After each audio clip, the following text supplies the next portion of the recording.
Ya, pemirsa, pemerintah memberikan stimulus pajak penghasilan ditanggung pemerintah terhadap pegawai di 5 sektor dengan gaji di bawah 10 juta rupiah. Kebijakan stimulus tersebut diterbitkan sebagai upaya pemerintah dalam menjaga tingkat kesejahteraan masyarakat. Pemerintah menanggung pajak penghasilan atau PPh pasal 21 periode tahun 2026 untuk pekerja di 5 sektor padat karya tertentu. Kebijakan tersebut termaktub dalam Peraturan Menteri Keuangan Nomor 105 Tahun 2025 sebagai bagian dari paket stimulus ekonomi tahun anggaran 2026. Kelima sektor tersebut yakni industri alas kaki, tekstil dan pakaian jadi, furnitur, kulit dan barang dari kulit, serta pariwisata. Dalam Peraturan Menteri Keuangan Nomor 105 Tahun 2025 petikan butir A bagian pertimbangan menyebutkan paket stimulus ini ditetapkan sebagai upaya pemerintah dalam menjaga tingkat kesejahteraan masyarakat. Selain pegawai tetap dengan gaji di bawah 10 juta rupiah, insentif fiskal ini juga menyasar pegawai tidak tetap yang dibayar harian atau mingguan, dengan ketentuan rata-rata upah per hari tidak melebihi Rp500.000. Adapun setiap penerima insentif ini wajib memiliki NPWP atau NIK yang sudah terintegrasi dengan sistem Direktorat Jenderal Pajak. Selain itu, pekerja yang menerima stimulus ini juga tidak boleh menerima fasilitas PPh 21 DTP lain pada saat yang sama. Berbagai sumber untuk ID Action.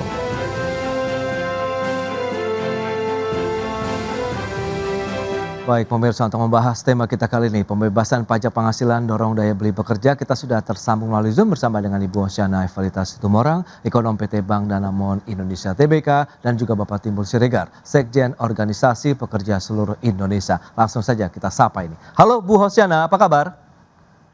Ya, baik Pak. Baik, terima kasih juga atas waktu yang disempatkan. Pak Timbul, apa kabar Pak? Baik, nampaknya ada gangguan sinyal nih komunikasi kita dengan Pak Timbul. Langsung saja ke Ibu Hosyana ini. Kaitannya dengan review kebijakan insentif yang sudah diberikan oleh pemerintah. Kita tahu banyak sekali yang sudah disampaikan ya dari tahun 2025 lalu. Kemudian apakah bisa menjadi pijakan kuat nih untuk bisa meningkatkan kalau kita bicara daya beli masyarakat begitu Bu? Silakan. Iya, kita sih setuju ya kalau ini positif. Karena ini kan sifatnya memperbaiki langsung di jangka pendek ya. Dan juga menyasar di kelompok yang kecenderungannya dia punya marginal propensity to consume atau MPC ya kalau di dalam istilah ekonominya itu berapa percentage dari penghasilannya itu sebagian besar cenderung untuk dikonsumsi. Nah kita lihat pekerja ataupun juga masyarakat yang punya pendapatan kurang dari atau sama dengan di 10 juta, ini kecenderungannya memang menyasar di kelompok bisa dikatakan kelas menengah gitu ya, ataupun cenderung kelas menengah atau bawah. Jadi dengan stimulus yang diberikan pemerintah untuk pembebasan PPh terhadap segmen kelompok pekerja ini kalau kita lihat menjadi katalis positif setidaknya untuk mendorong atau mensustain menjaga daya beli masyarakat pasca kalau kita lihat momentum Nataru ini tuh di jangka pendek salah satu buffer yang strategis dan tepat. Baik, nah kalau kita lihat dengan beberapa stimulus yang salah satunya adalah PPh 21 DTP, menurut Anda memang layak kalau dilanjutkan di tahun 2026, mengingat ini yang bersentuhan langsung ya dengan nanti tingkat kesejahteraan, kemampuan daya beli masyarakat khususnya dari masyarakat pekerja di beberapa sektor yang tadi mendapatkan insentif, Bu Hosyana. Iya, kita rasa tepat ya, karena gini, kalau kita flashback dalam 2 tahun terakhir, katakan di 2024, 2025, ada kondisi di mana PMI Manufacturing Indonesia ini tuh mengalami kontraksi, artinya nilai indeksnya di bawah 50. Jadi waktu di 2024 itu mulai di bulan Juli, itu kurang lebih sekitar ada 4 atau 5 bulan di dalam fase konstruksi secara berturut-turut. Kalau itu di kuartal 3 2024, kemudian di 2025 lalu itu terjadi di kuartal 2 yaitu di April, Mei dan Juni gitu ya. Oke. Nah, kita lihat memang sejak 2025 ini kan kalau kita lihat momen dari lebaran ya salah satu pendorong dari aktivitas ekonomi domestik itu kan lebarannya udah masuk ke dalam kuartal 1 yaitu di bulan Maret. Nah, di tahun ini 2026 perkiraannya juga lebaran itu akan ada di akhir bulan Maret ya, jadi masuk ke kuartal 1. Nah, imbasnya kemungkinan di kuartal 2 akan ada masyarakat yang tadinya udah konsumsi dari kuartal 4 tahun 25, kemudian lanjut nanti di kuartal 1, kuartal 2-nya nih yang kemudian agak challenging gitu, lanjut ke kuartal 3 di musim anak sekolah gitu. Nah, kalau kita lihat di jangka pendek ini harus ada kebijakan yang menjadi penyangga gitu, keberlanjutan dari pola konsumsi masyarakat. Dan kita lihat Oke. kalau misalnya menyasar ke kelompok yang tadi pendapatannya kurang dari 10 juta ataupun ada stimulus insentif fiskal yang tujuannya adalah menjaga daya beli domestik, ini merupakan strategi yang tepat kalau kita lihat. Baik, tapi kalau kita review momentum Nataru, kemudian nanti kita juga tidak lama lagi akan menyasar lagi ada liburan, momen Ramadan, Lebaran. Anda melihat bagaimana terkait dengan daya beli? Karena inflasi kemarin Desember sudah disampaikan BPS ini naiknya cukup signifikan, baik yang terutama yang secara tahunan hampir menyentuh 3% begitu, Bu Hosiana.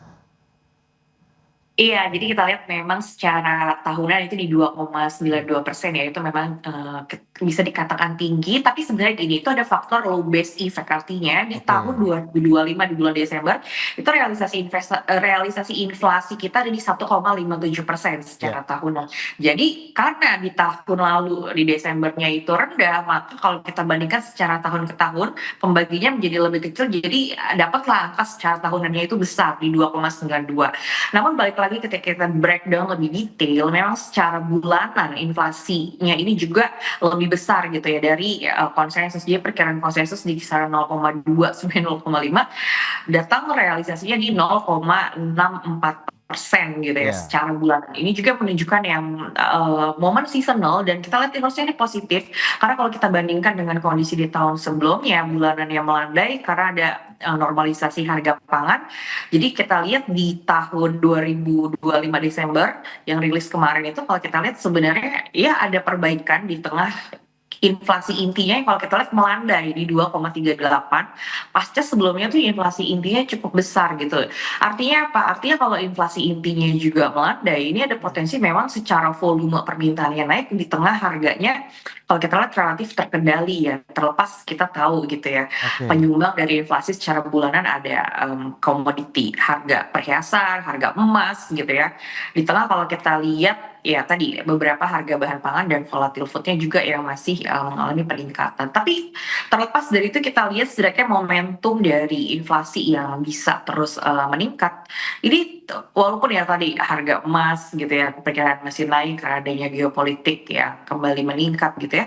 Tapi sebenarnya kalau kita lihat kontribusinya nanti seberapa jauh gitu volatile food juga gitu ya secara musim hujan dan tadi siklon tropis yang masuk ke Indonesia perkiraan itu hanya sampai di first half tahun ini. Jadi harapannya di Juli atau Agustus onward di tahun ini perkiraan inflasi bisa berbalik melandai. Itu sih yang kalau kita lihat dari forecast di tempat kita Oke. gitu. Nah, menarik kalau kita lihat dari sisi 5 sektor padat karya yang menerima insentif nanti tahun ini, Anda melihat ini sudah tepat, mengingat ini adalah industri padat karya yang kita tahu juga industrinya ini tengah mengalami tekanan ya. Ada furniture, alas kaki, kemudian pariwisata di dalamnya, kemudian juga ada barang dari kulit. Ini menurut Anda memang sudah tepat atau memang masih bisa diperluas lagi, Bu Hasiana?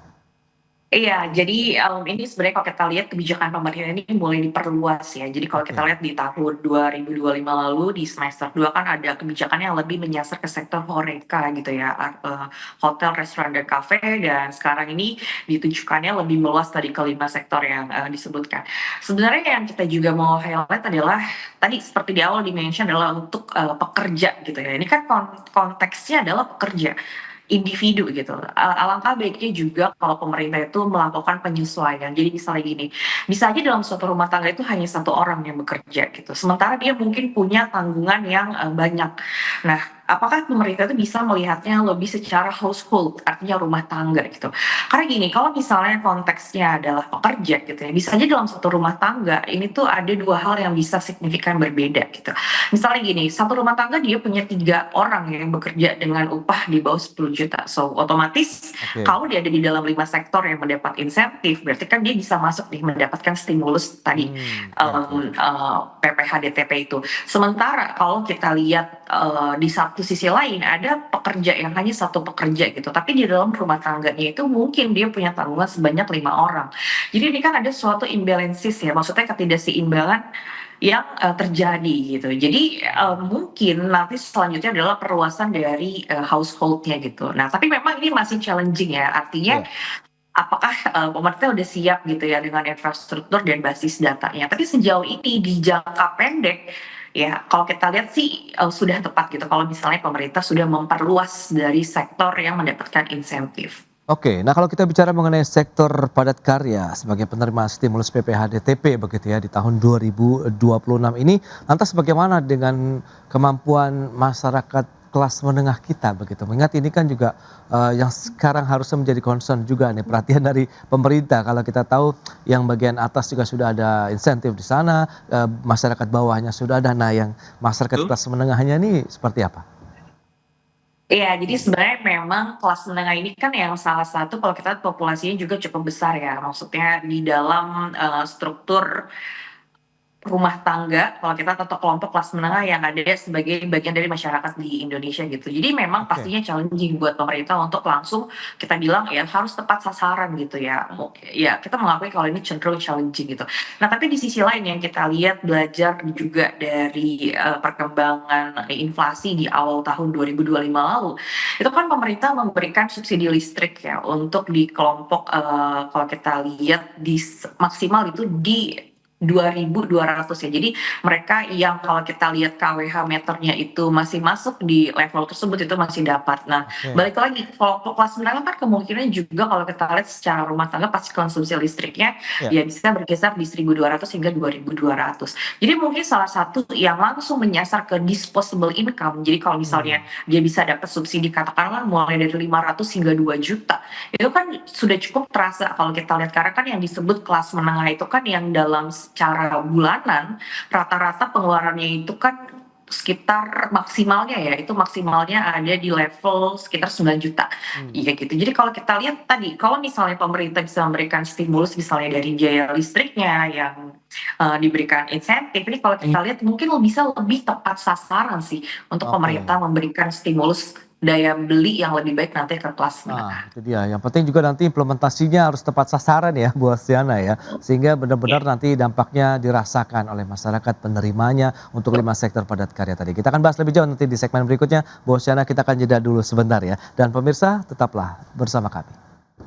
Ya, terima kasih Anda masih bergabung bersama kami dalam Market Review. Dan berikut ini kami sampaikan infografik terkait dengan 5 sektor padat karya penerima stimulus dari PPH DTP di tahun 2026.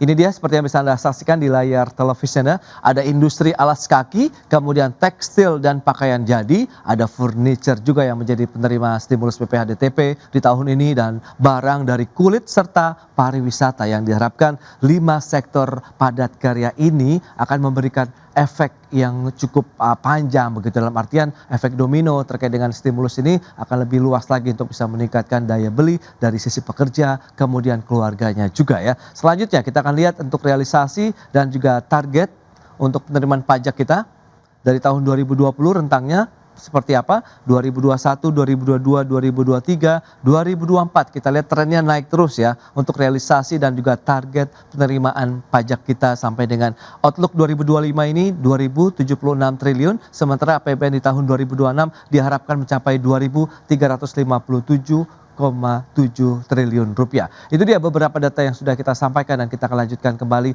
perbincangan bersama dengan Ibu Hosyana Evelita Situmorang. Kemudian juga sudah bergabung Pak Timbul Siregar, Sekjen Organisasi Pekerja Seluruh Indonesia. Baik, ya Pak Timbul, ini menarik kalau tadi sudah kita bahas di segmen sebelumnya dengan Ibu Hosyana begitu ya, terkait dengan adanya kebijakan stimulus untuk PPH 21 ditanggung oleh pemerintah. Nah, opsi sendiri melihat bagaimana? Ada 5 sektor usaha padat karya nih yang disasar untuk mendapatkan stimulus di tahun ini. Pak Timbul, silakan. Ya, jadi memang kami menyambut baik dan ini kan merupakan bagian dari stimulus 8 plus 4 plus 5 ya, yang memang dilanjutkan di 2026. Dan tentunya ini yang kita mau dorong supaya eh, bisa diperluas di sektor lainnya gitu ya, yang memang juga sebenarnya terkait dengan kemampuan perusahaan di saat ini ya. Nah, sebenarnya yang terancam tidak hanya yang 5 itu saja, ada di sektor-sektor lainnya. Nah, jadi kami menyambut baik dan ini harus diperkuat untuk memang tujuannya. Itu kan 3 pihak akan menerima manfaat. Satu, pekerja memiliki daya beli, Oke. tambahan daya beli ya.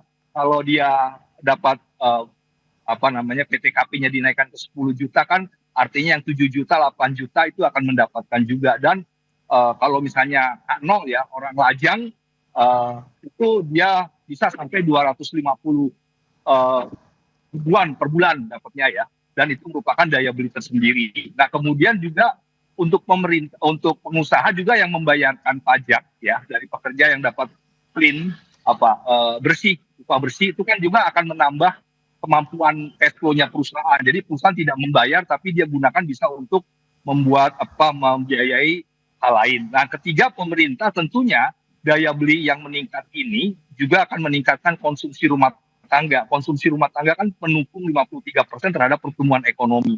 Nah, memang ini akan menjadi suatu hal yang baik untuk semua pihak. Nah, tinggal memang kalau dari pemerintah kan tantangannya adalah fiskalnya menurun ya, tapi kan ini juga bisa mendorong bagaimana transaksi bisa lebih banyak dan bisa menjadi pajak tersendiri PPN bagi pemerintah. Nah, tetapi memang kembali kalau memang melihat kondisi daya beli itu kan sebenarnya yang harus dilakukan pemerintah tidak hanya seperti ini saja. Bagaimana membuka lapangan kerja yang lebih banyak kan seperti itu ya. Oke. Pertumbuhan ekonomi kita juga tidak terlalu baik-baik saja, dan pembukaan lapangan kerja dari Agustus 2024 sampai 2025 ini, Agustus 2025 kan hanya 1,99 juta lapangan kerja. Dan itu hanya 200.000 yang pekerjaan formal. Oke. Dan pekerjaan yang informal itu 1,66. Nah, tentunya pekerja formal inilah yang memiliki kemampuan daya beli yang memang harus ditopang oleh pemerintah. Nah, bagaimana janji 19 juta itu kalau dibagi 5 tahun sekitar hampir 4 juta itu bisa dijalankan. Nah, ini yang memang kita membutuhkan lapangan kerja yang menyebabkan ada angkatan kerja baru ya yang lebih bekerja di sektor formal lebih banyak sehingga memiliki daya beli. Nah, ini yang harus didorong supaya bisa meningkatkan konsumsi rumah tangga. Nah, memang kalau saya perhatikan kira-kira dari 146 angkatan kerja kita yang di sektor formal itu sekitar 40%-an ya, 41%. Nah, itu memang yang gaji di bawah 10 juta itu sekitar 100 juta orang. Nah, ini kan juga yang memang akhirnya tentunya harus bisa ditopang bagaimana pekerja-pekerja informal ini bisa didorong ke arah sektor formal supaya mendapatkan kepastian upahnya.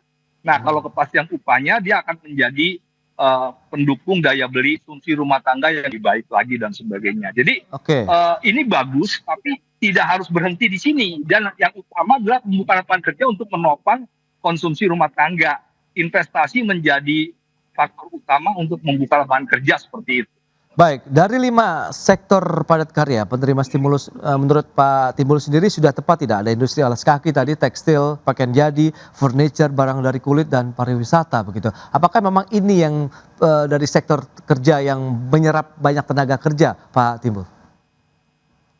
Ya, ini kan kelompok masyarakat, kelompok lapangan kerja yang padat karya ya, yang memang juga sekarang terancam dengan investasi barang-barang impor ya, alas kaki, tekstil dan sebagainya yang memang padat karya yang membuka lapangan kerja lebih banyak pada pekerja, tapi di satu sisi dia tidak dilindungi sehingga barang-barang impor masuk, produk-produk lokal kita kalah bersaing ya, harga pokok penjualan yang tinggi ya, terus kemudian nanti harga yang di pasaran lebih tinggi kalah dengan bersaing dengan para barang-barang impor. Nah, menurut saya juga ini harus terkuat dengan bagaimana meninjau kembali Permendak 8 2024 yang memang ini menjadi akar masalah terhadap kemampuan industri lokal kita gitu ya, yang memang harus juga mendapat perhatian khusus supaya produk lokal kita punya perjanjian dengan Eropa. Nah, itu bagus, tapi kan kita juga harus bisa memastikan banyak perusahaan yang bisa hanya menjadi pemain lokal harus dilindungi gitu ya. Persoalan. Baik. Di sisi hilirnya, di sisi hulunya tidak mau memastikan bahwa pekerjaan lebih banyak, perusahaan yang ada tidak Baik, dan kemudian juga bagaimana dengan kemampuan mereka mendapat modal, oke. net interest margin kita masih tinggi, harga subsidi energi juga masih tinggi, illegal cost-nya masih tinggi, sehingga membentuk harga pokok penjualan dan harga yang lebih tinggi yang kalah akhirnya dari barang-barang impor Oke, seperti itu. baik Pak Timbul, ini menarik ya, perlu diperhatikan juga bagaimana berarti sistem perdagangannya di dalam negeri ya, sehingga tidak ada lagi yang mengganggu dunia usaha di Indonesia. Nah, kita kembali lagi ke Ibu Hosiana, dengan keterbatasan fiskal di tahun 2026 ini menarik, bagaimana dengan kebijakan-kebijakan insentif seperti PPh 21 DTP ini, menurut Anda masih tetap bisa memberikan dorongan terhadap peningkatan daya beli, tapi di satu sisi pemerintah tetap bisa menjaga kesehatan APBN kita begitu, Bu Hosiana? Iya, jadi memang menarik ya, apakah dengan insentif fiskal pemerintah yang khususnya tadi memberikan ditanggung pemerintah ya untuk PPh-nya untuk sektor yang semakin diperluas. Tapi sebenarnya kalau kita lihat ini tidak yang terlalu cukup berat gitu ya, karena gini, kalau kita perkirakan kalau misalnya dengan kerja yang disasarnya adalah mereka yang memang tadi penghasilannya itu kurang dari atau sampai di level sekitar 10 juta rupiah, itu kalau kita lihat memang pajak yang dikolek oleh pemerintah itu tidak sebesar kalau misalnya menyasar ke brackets yang lebih besar lagi. Jadi kan kalau kita lihat kontributornya itu kan cenderung memang kalau dari pembayaran pajak adalah untuk mereka yang udah bracketnya itu kemungkinan ada di 15 sampai 35% gitu ya. Nah tadi kalau kita lihat sih harusnya ini tidak menjadi yang beban yang cukup serius gitu buat pemerintah, di samping kalau misalnya malah terjadi pelemahan ekonomi yang dikarenakan daya beli. Karena gini, kalau misalnya ekonominya nggak jalan, kemungkinan besar pasti industrinya itu akan kontraksi. Nah balik lagi, kalau tadi industrinya dikontraksi, ini akan lebih meluas lagi, potensinya itu adalah kepada pembentukan investasi. Nah jadi nanti bisa nih, kalau kita lihat jadinya malah yang tadinya ini masalah yang di short term ini bisa kebawa ke mid term, bahkan itu bisa berujung ke long term. Jadi alangkah baiknya memang ketika effortnya itu difokuskan di short term, dan kita lihat juga tadi dari kemungkinan insentif ini diberikan apakah akan memperberat dari target penerimaan, sepertinya tidak terlalu seperti itu dibandingkan tadi kalau konsumsinya ini melemah, terus tadi dampaknya meluas ke industri yang terkontraksi. Karena gini, nanti kalau industri yang terkontraksi, potensi dari penciptaan tenaga kerja ataupun penyerapan tenaga kerja kembali ini tuh malah lebih challenging gitu. Jadi kalau kita lihat sih secara cost dan benefit justru lebih menguntungkan kalau pemerintah juga fokus dalam mempertahankan daya belinya baik di jangka pendek maupun juga nanti sustain di mid term dan long term. Itu sih Pak.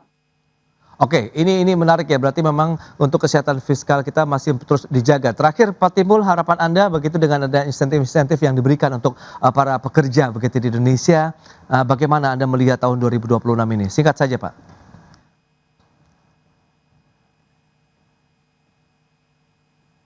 Halo, Ya, silakan Pak Timbul. Kalau terdengar?